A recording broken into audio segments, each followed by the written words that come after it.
जय गुरुजी संगत जी। अपने जीवन में से 10 सेकंड्स निकालकर गुरुजी का शुक्राना जरूर करें और वीडियो के कमेंट्स सेक्शन में जय गुरुजी जरूर लिखें। तो आज का सत्संग शुरू करते हैं। ये सत्संग हमें जिस रूप में मिला है उसी रूप में आपको सुनाऊंगा। तो जय गुरुजी बोलिए और सत्संग सुनिए। आरंभ में ही मैं बड़ी विनम्रता और हार्दिक श्रद्धा के साथ सर्वशक्तिमान गुरुजी से दिव्य आज्ञा लेता हूं अपने अनुभव साधारण शब्दों में व्यक्त करने के लिए। मैं जानता हूं कि ना ही मैं इतना सक्षम हूं और ना ही काबिल कि सर्वशक्तिमान गुरुजी की विशाल दिव्यता और आध्यात्मिकता का वर्णन कर सकूं। तथापि ऐसा कर पाने के लिए मैं सर्वव्यापी गुरुजी से प्रार्थना करता हूं। हम गुरुजी के पास 3 साल बाद गए। हम 18 दिसंबर 2008 को राकेश अंकल और उनके परिवार के साथ पहली बार बड़े मंदिर गए। मेरी पत्नी मीरा और बेटी मालविका भी साथ थी। यह बताना कि उस दिन हम कैसे गुरुजी के दर पर पहुंचे अनुपयुक्त नहीं होगा। राकेश अंकल की बेटी वृभा मेरी बेटी की सहेली और साल 2007 तक एमिटी स्कूल में उसकी सहपाठी थी। वो मालविका को गुरुजी के बारे में बताती रहती और उसे एम्पायर एस्टेट चलने के लिए भी कहती। पर हमारी इसमें कोई रुचि नहीं थी और हमने इसके लिए मालविका को प्रोत्साहित नहीं किया। हम नहीं चाहते थे कि ऐसी बातों से वो प्रभावित हो। लेकिन मालविका की सोच कुछ और थी और अंत में अक्टूबर 2008 में वह अपनी सहेली के परिवार के साथ बड़े मंदिर गई। नवंबर 2008 में वो गुड़गांव के वार्षिक समारोह में भी गई। जब भी वो गुरुजी के यहाँ जाती तो बहुत खुश और संतुष्ट आती। परंतु हमें इस बात से परेशानी होती थी कि वो बहुत देर से आती थी और साथ ही राकेश अंकल को भी असुविधा होती। मालविका हमेशा गुरुजी का गुणगान करती और हमें भी मंदिर चलने के लिए कहती। क्योंकि हम उसे गुरुजी के यहाँ जाने के लिए प्रोत्साहित नहीं करते वो बहुत अशांत हो जाती। जब भी वह हमें मनाने में नाकाम होती मैं उसका जोश काम होते हुए देखता। फिर भी मालविका बड़े मंदिर जाती रही और अपनी खुशी हमारे साथ बांटने के लिए उत्सुक रहती। एक बार करीब आधी रात को बड़े मंदिर से लौटने के बाद वो अत्यधिक खुश आई। मैंने उसके चेहरे पर एक चमक देखी। उसका चेहरा खिला हुआ और दमकता दिखाई दे रहा था। उसने हमें बताया कि उस शाम गुरुजी के साथ उसका पहला अनुभव हुआ था। उस शाम उसने सेवा भी की थी और वो हमारे लिए लंगर प्रसाद भी लेकर आई थी जो हमने अगली सुबह ग्रहण किया। तब अपनी बेटी की खुशी के लिए हमने 18 दिसंबर 2008 बृहस्पतिवार को गुरुजी के मंदिर जाने का निश्चय किया। शिव मंदिर में कदम रखते ही मुझे अनुभूति हुआ कि इतने साल में किससे वंचित था। हमें ऐसा लगा जैसे हम स्वर्ग पहुंच गए थे। सब कुछ इतना शांत, स्थिर और निर्मल था। शिवजी की भव्य मूर्ति और शिवलिंग तेजस्विता से चमक रहे थे और सकारात्मक ऊर्जा और सम्मोहक आकर्षण से भरे हुए थे। हम मंत्रमुग्ध थे। मेरी सारी शंकाएं दूर हो गईं। मेरा अहंकार, जिसने इतने साल हमें गुरुजी और उनके बुलावे से दूर रखा, एक पल में विलीन हो गया। मैंने गुरुजी को संपूर्ण और शर्तरहित समर्पण कर दिया। राकेश अंकल ने एक उत्प्रेरक का काम किया जिसने हमें गुरुजी की अथाह आध्यात्मिक महिमा और कृपा समझने में सहायता की।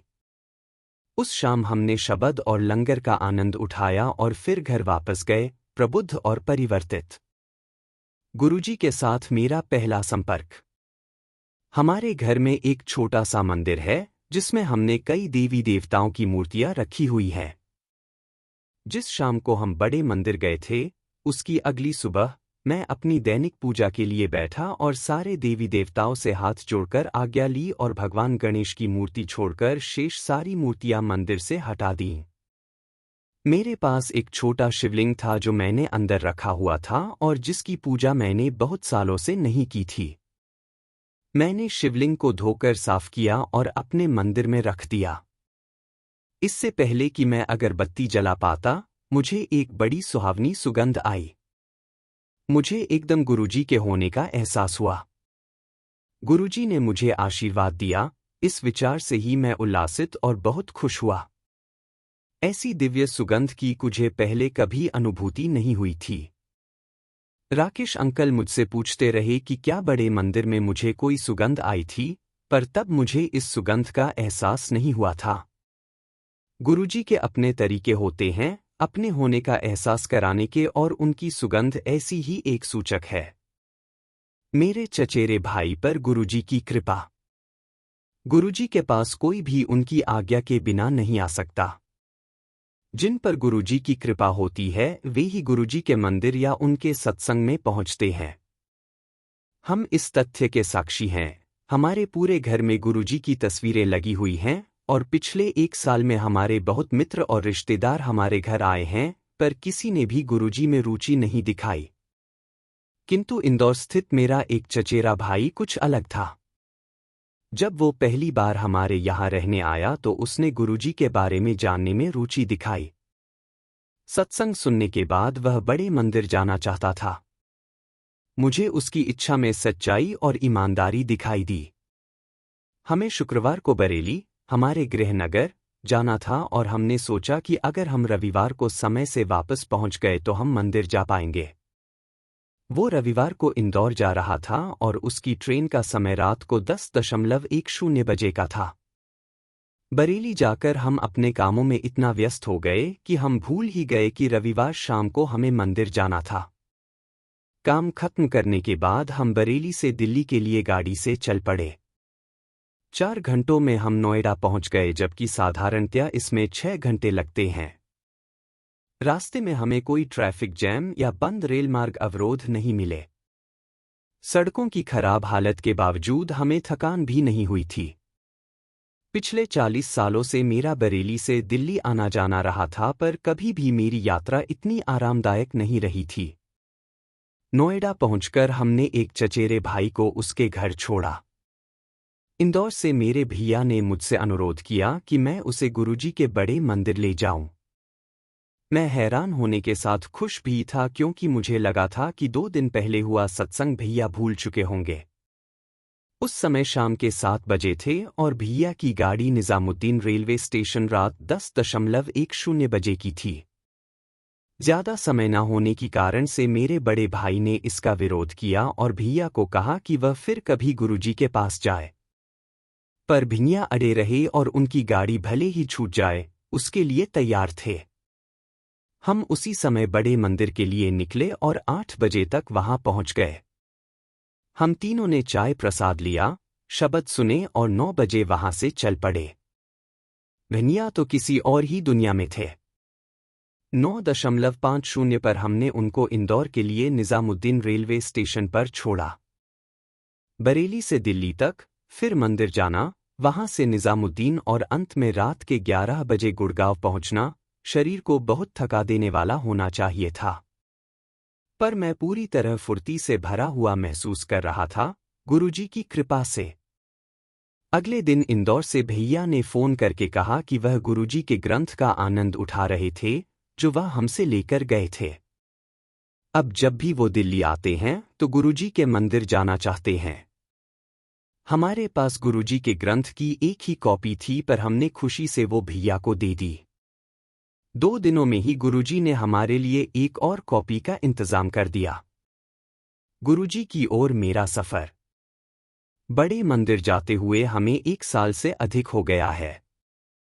मेरा यह पूरे विश्वास से मानना है कि गुरुजी से मेरा जुड़ाव 18 दिसंबर 2008 को शुरू हुआ। 1999 से 2000 में जब मैं अहमदाबाद में रहता था तो मेरा एक मित्र हर रविवार अपने गुरु के यहाँ जाता। उसे देखकर मैं सोचता कि काश मुझे भी किसी गुरु का आशीर्वाद प्राप्त होता, पर तब ऐसा नहीं हुआ। उस समय मुझे व्यापार में बहुत भारी हानि हुई और 1 साल में मेरी आर्थिक स्थिति बहुत खराब हो गई और ऐसा लग रहा था कि अब ठीक नहीं हो पाएगी। परिस्थिति कुछ ऐसी हुई कि 2001 में मुझे अपनी फैक्ट्री बेचनी पड़ी और 2002 में अपना घर और निजी संपत्ति भी। इतने बड़े धक्के के बाद भी मुझे अपने मित्रों द्वारा व्यापार के और अवसर मिलते रहे। ये अवसर इतने होते कि बस हमारी ज़रूरतें पूरी होती रहती। इसी समय हम बहुत ज्योतिषियों के पास गए जिन्होंने मुझे और मेरी पत्नी को पूजा करने को, पत्थर पहनने को और अन्य उपाय बताए। हमें हर सोमवार शिवजी के मंदिर जाने के लिए भी कहा गया, जो पता नहीं क्यों मैंने नियमित रूप से किया। शायद गुरुजी की ओर यह हमारा पहला कदम था। यद्यपि हमें तुरंत कोई आर्थिक लाभ नहीं हुआ, कुछ सोमवार जाने के बाद मुझे व्यापार के अन्य अवसर मिले और अब मैं मानसिक रूप से निश्चिंत था। अक्टूबर 2003 में मुझे गुड़गांव में आकर बसने का अवसर प्राप्त हुआ।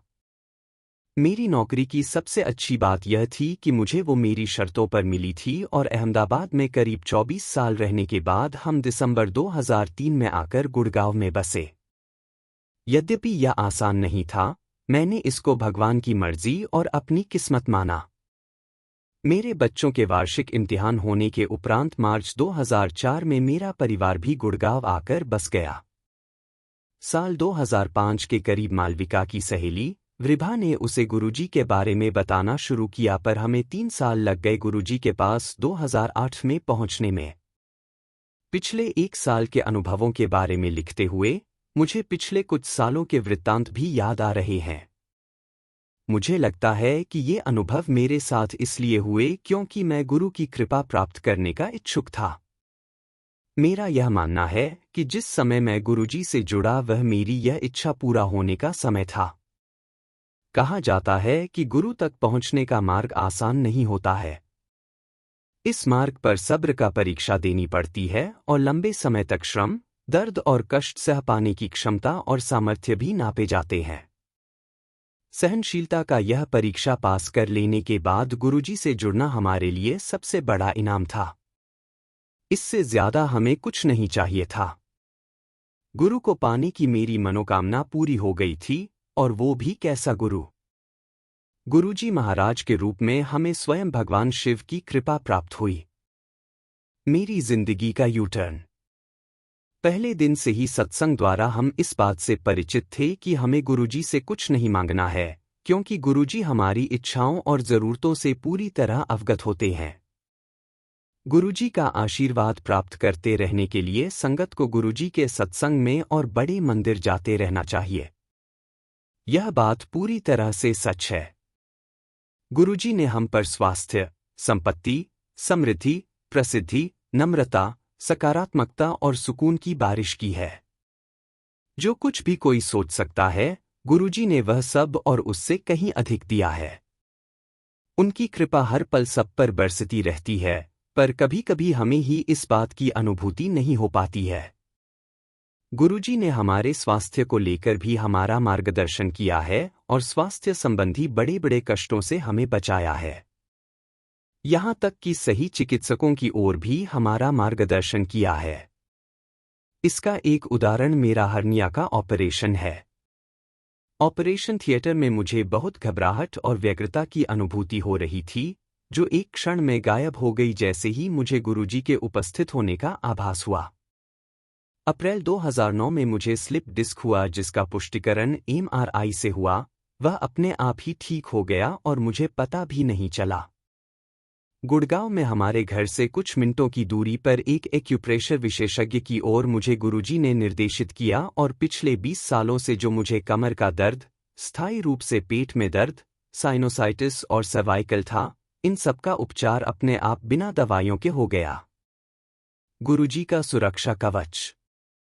गुड़गांव में हमारे गेस्ट हाउस के लिए दिसंबर 2008 में हमने एक अकाउंटेंट रखा। जनवरी में एक व्यक्ति जाते समय गलती से अपना कॉर्पोरेट क्रेडिट कार्ड वहीं छोड़ गया। उस अकाउंटेंट ने यह हमें नहीं बताया और एक बड़ी रकम निकालकर उस कार्ड का गलत उपयोग किया। अगली सुबह चेन्नई से हमें उस व्यक्ति का फोन आया। यद्यपि यह मानना कि हमारा एक कर्मचारी ऐसा कुछ कर सकता था मुश्किल था, हम उस दुकान पर गए जहां उस कार्ड का उपयोग हुआ था और वहां की CCTV फुटेज देखी। उस अकाउंटेंट को इस बात का पता चल गया और उसने तुरंत अपना अपराध स्वीकार लिया। 1 घंटे के अंदर सारा मामला सुलझ गया, क्रेडिट कार्ड वापस मिल गया और जो सामान खरीदा गया था वह भी उससे वापस ले लिया गया। वह मेहमान बहुत प्रसन्न हुआ और इतनी जल्दी और ईमानदारी से यह सब करने के लिए उसने हमारा धन्यवाद किया। उसने हमारे विरुद्ध कोई कार्यवाही नहीं की, जिससे हम ब्लैकलिस्ट भी हो सकते थे और हमारे व्यापार को बहुत नुकसान पहुंचता। जिस आसानी और सहजता से यह सब सुलझ गया, बिना किसी बाहर वाले के हस्तक्षेप के, यह बहुत अद्भुत था। गुरुजी के संरक्षण का आशीर्वाद का यह पहला अनुभव था। इसके बाद और अनुभव बहुत जल्द हुए। धन्यवाद, गुरुजी। जून 2009 में हमने नई गाड़ी खरीदी और उस बृहस्पतिवार की शाम को गुरुजी का धन्यवाद करने और उनका आशीर्वाद लेने हम बड़े मंदिर गए। हम अरावली पहाड़ियों पर घूमने गए और वापसी में पता नहीं कहाँ से एक बहुत बड़ा पत्थर हमारी गाड़ी के नीचे आ गया और गाड़ी के निचला हिस्से से टकरा गया। हम रुके पर हमने उतर कर नहीं देखा कि गाड़ी को क्या नुकसान पहुंचा था। हम आगे बढ़ते रहे क्योंकि गुरुजी के मंदिर होकर आने से जो मधुर भावदशा थी वो हम नष्ट नहीं करना चाहते थे। अगली सुबह जाकर जब मैंने गाड़ी का निरीक्षण किया तो यह देखकर कि एक छोटी सी खरोंच को छोड़कर गाड़ी को कोई और नुकसान नहीं पहुंचा था, मैं आश्चर्यचकित और खुश भी हुआ और अपने कार्यालय के लिए निकल पड़ा। उस समय मुझे यह अनुभूति नहीं हुई कि गुरुजी के आशीर्वाद से हम सबको एक नया जीवन मिला था। शनिवार सुबह को मुझे सपना आया जिसमें मैंने देखा कि कैसे गुरुजी ने हमारे पूरे परिवार को एक बड़ी दुर्घटना से बचाया जो कुछ ही मिनटों बाद होने वाली थी। मुझे अच्छी तरह याद है कि मैंने देखा कि हमारी गाड़ी पहाड़ी से 50 फीट नीचे चली गई और मेरा परिवार बुरी तरह से घायल हो गया। सपने में मैं जैसे तैसे वापस सड़क पर पहुंचा और मुझे मदद मिली। हम सबको गुड़गांव में पारस अस्पताल ले जाया गया। उस दिन हम गुरुजी का विनम्रपूर्ण धन्यवाद करने दोबारा बड़े मंदिर गए। वाहन चालक को गुरुजी का आशीर्वाद। गुरुजी की कृपा हमारे वाहन चालक को भी प्राप्त हुई। वह बहुत बार सोमवार को हमारे साथ बड़े मंदिर चला था और चाय और समोसा प्रसाद ग्रहण किया था। एक रात वह बहुत तेज गति से जयपुर से गुड़गांव गाड़ी चलाते हुए आ रहा था जिसमें और लोग भी थे। उसके आगे एक सवारी बस थी। अचानक वो बस बाईं ओर मुड़ी और हमारी गाड़ी सीधे एक डंपर ट्रक के सामने आ गई जो सड़क की गलत ओर से हमारी ओर तेज गति से आ रहा था। हमारे चालक ने बताया कि टक्कर होनी सुनिश्चित थी और वह भौचक्का रह गया। कुछ क्षण बाद उसने गाड़ी को सड़क की बाईं ओर खड़े पाया। गाड़ी पर एक खरोंच तक नहीं थी और डंपर आगे निकल गया था। सोमवार को बड़े मंदिर जाते समय चालक ने हमें यह सब बताया। मैंने तुरंत कहा कि गुरुजी ने उसे, बाकी लोगों को और गाड़ी को बचाया था। जब मैं गुरुजी के बारे में बात कर रहा था, मुझे गुरुजी की विशिष्ट और पवित्र सुगंध आई, मानो मेरे ऐसे कहने को वह अपनी सम्मति और आश्वासन दे रहे हों। मालविका की टैक्सी का समाधान। 2007 से मालविका गुड़गांव से नोएडा में अपने कॉलेज तक आना जाना टैक्सी से कर रही थी और टैक्सी के मालिक के घमंडी बर्ताव और समय का तालमेल न हो पाने की कारण तंग आ गई थी। अब उसने इस बात का हठ कर लिया कि उस टैक्सी में वो नहीं जाएगी और कॉलेज के तीसरे साल से उसके आने जाने के लिए कोई और प्रबंध किया जाए। एक हफ्ते में उसका कॉलेज खुलने वाला था। जो पहले वाली टैक्सी का मालिक था उसने किसी और की बुकिंग ले ली थी और वो भी हमारी मदद करने को तैयार नहीं था। फिर भी हमें पूरा विश्वास था कि गुरुजी इस समस्या का कोई हल निकाल लेंगे। पर हमने अपनी कोशिशें जारी रखीं। कॉलेज खुलने का समय आ ही गया था जब मेरी पत्नी नीरा को मालविका की एक सहेली की मां का फोन आया। वो दोनों एक ही कक्षा में पढ़ते थे और वो लड़की पिछले 2 सालों से हॉस्टल में रह रही थी। अब उसके माता पिता चाहते थे कि वो गुड़गांव आकर रहे और यहीं से प्रतिदिन अपने कॉलेज के लिए आए जाए। उन्होंने हमें कहा कि बारी बारी दोनों लड़कियां अपनी गाड़ी शेयर कर सकती थीं। हमने उनकी बात मान ली। यह प्रबंध बहुत अच्छा रहा क्योंकि टैक्सी के कारण अब दोनों लड़कियों का समय नष्ट नहीं हो रहा था। गुरुजी का धन्यवाद कि उनके कारण सब कुछ इतनी सरलता से हो गया और आज भी हो रहा है। मेरे बेटे को उसकी मनपसंद नौकरी मिली। मेरे बेटे श्रीवर ने अप्रैल 2009 में सिम्बायोसिस, पुणे से अपनी ग्रेजुएशन पूरी की और फिर 2 से 3 साल नौकरी करके वो MBA करना चाहता था।